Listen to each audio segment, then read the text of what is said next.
Have you ever forgiven someone and felt worse afterward? Not better, not lighter, worse. Like something inside you got skipped instead of healed. Maybe someone hurt you deeply, and within days, sometimes hours, you said the words, "I forgive you." Because that's what good Christians do, right? You prayed about it, you smiled through it, you moved on quickly. Because surely, the faster you forgive, the more spiritual you are. But here's what almost nobody says out loud in church. Forgiving too quickly can actually be a mistake. Not because forgiveness itself is wrong, forgiveness is commanded. It's beautiful, it's freeing. But there are specific moments when rushing it doesn't heal you. It just buries the wound where you can't see it anymore. If you've ever forgiven someone fast, just to keep the peace, just to look mature, just to make the discomfort stop, stay with me. Today we're walking through 7 times you must never forgive too quickly. And by the end, you'll know exactly which one you've been doing. Before we go further, let's be clear about something, because this matters. This is not a video telling you to hold on to bitterness or to withhold forgiveness as a weapon. God calls every one of us to forgive, fully and eventually. This video is about timing and posture, not about whether forgiveness happens. Because a forgiveness that skips the process isn't stronger faith. Very often, it's just fear wearing faith's clothing, dressed up to look holy, so no one, including you, questions it. And here's why this matters so much right now. Churches often celebrate quick forgiveness as the gold standard of maturity. The testimony everyone wants to hear, the moment that gets applause. But quiet, unprocessed pain doesn't stay quiet forever. It resurfaces in your marriage, in how you parent, in the way your body tenses up around certain people for reasons you can't quite explain. What looks like victory on the outside can still be an open wound underneath, just one that's been taught to smile. Point 1. Never forgive too quickly just to avoid conflict. This is the most common one, and it's the easiest to miss in yourself because it feels so reasonable in the moment. Someone hurts you, tension rises in the room, voices get careful, eyes avoid each other, and every part of you wants the discomfort to end. So you say, "It's fine, I forgive you." Not because your heart has processed anything, but because silence and peace feel safer than confrontation. You tell yourself you're keeping the peace, being the bigger person, choosing love over conflict. But Scripture's wisdom literature warns that a person who avoids conflict at all costs isn't necessarily walking in wisdom. They may simply be walking in fear, and fear is not the same fruit as peace. Real forgiveness releases a debt after it's been named. Conflict-avoidant forgiveness just postpones the conversation you were too afraid to have, and buries it under a "we're fine" that both of you secretly know isn't true. If you forgive to end an awkward moment, rather than to release a real, named wound, you haven't actually forgiven, you've just gone quiet. And quiet isn't the same as healed, no matter how peaceful it looks from the outside. If this is you, pause and pray honestly. Lord, show me where I've mistaken silence for peace. And give me the courage to be honest before I try to be gracious. Think about the group chat argument you ended with. A quick, "It's all good. No worries," just so the messages would stop coming, even though your stomach was still tight an hour later. Point 2. Never forgive before you've let yourself grieve. Grief is not the opposite of faith. It's part of it, woven all through Scripture, in ways we often skip past. Even Jesus wept before he raised Lazarus, standing at the tomb of someone he was about to bring back to life. He didn't rush past the sorrow to get to the miracle. But so many believers treat grief as spiritually weak, as if feeling the loss too long means you don't trust God enough. So the moment they're hurt, they skip straight to forgiveness, without ever letting themselves feel what was actually lost: the trust, the safety, the version of the relationship they thought they had. Here's the problem. Forgiveness offered before grief is processed tends to be shallow, because you're forgiving a version of the offense you haven't fully faced yet, a summary instead of the whole truth. Weeks later, the same hurt resurfaces out of nowhere, in a random moment, and you wonder why you're not over it when you already forgave. You're not failing, and you're not lacking faith. You forgave before you grieved, and grief doesn't disappear just because you skipped it. It waits quietly, and it will ask to be felt eventually, usually at the most inconvenient time. If this is you, pray this honestly. Lord, I forgave with my words before I let myself feel the loss. Give me permission to grieve without guilt, so my forgiveness can finally be whole. Maybe it's the friend who suddenly stopped talking to you, and you told everyone, "We're fine, I've moved on," while you still flinch every time their name shows up on your screen. Point 3. Never forgive to look spiritually mature in front of others. This one is uncomfortable to admit, so let's just say it plainly. because someone watching this needs to hear it named out loud. Sometimes we forgive publicly, quickly, visibly, not because our heart is ready, but because we want to be seen as the bigger person, the one who handled it well, the one whose faith looked strong under pressure in front of the small group, the family, the church. There's a quiet pride hiding inside performance forgiveness, and it's dangerous precisely because it looks so holy from the outside, which makes it almost impossible for anyone, including you, to question it. Jesus warned his followers about practicing righteousness to be seen by others, doing the right spiritual thing for the applause instead of the substance, and forgiveness is not exempt from that warning, even though it feels like it should be.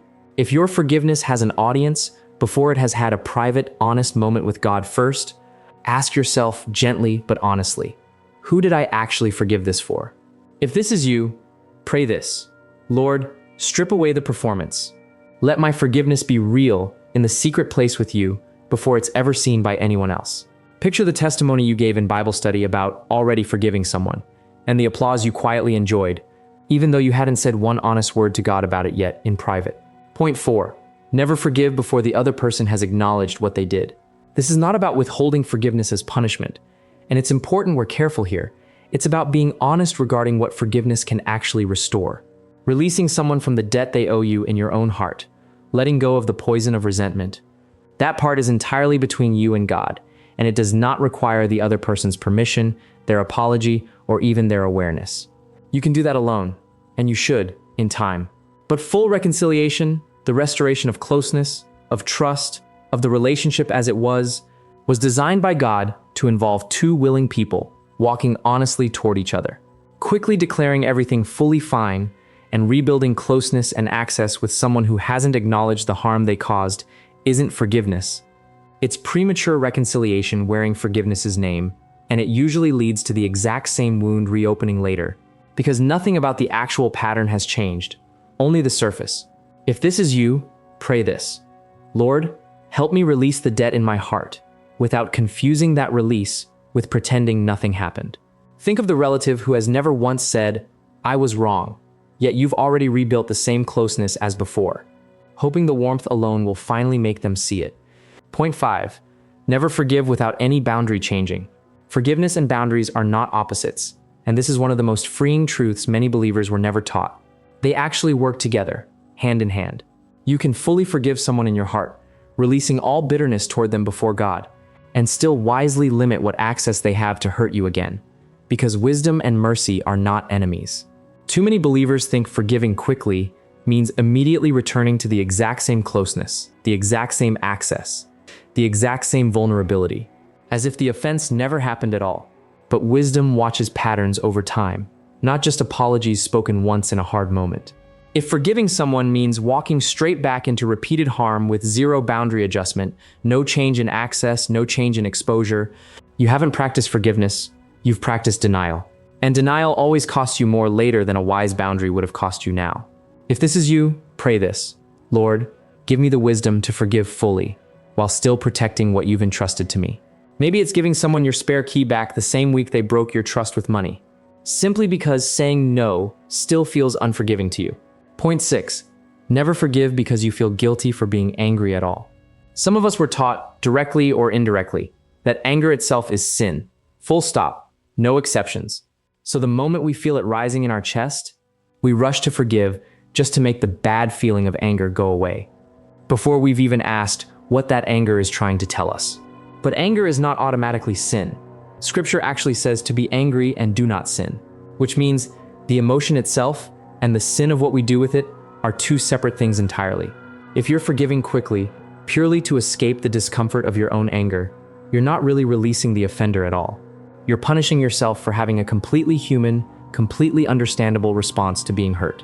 Anger that's honestly faced and brought before God tends to soften naturally into real forgiveness over time. Anger that's silenced through guilt and rushed past just goes underground instead, and it resurfaces later as an unexplainable bitterness that seems to come from nowhere. If this is you, pray this: Lord, I don't have to be afraid of this anger. Help me bring it honestly to you instead of rushing to bury it.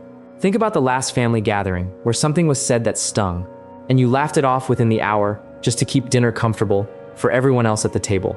while the sting sat quietly in your chest the whole drive home. Point 7. Never forgive someone who is still actively hurting you, as if the harm has already stopped. This is the hardest one to say plainly, so let's say it with real care, because someone watching this needs permission to hear it.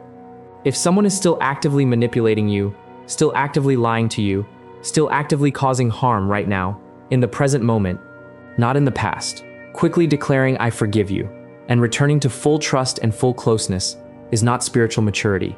It can actually be spiritual danger dressed up as grace. Forgiveness releases your heart from the poison of holding a debt against someone. It does not require you to remain exposed to an open, ongoing wound.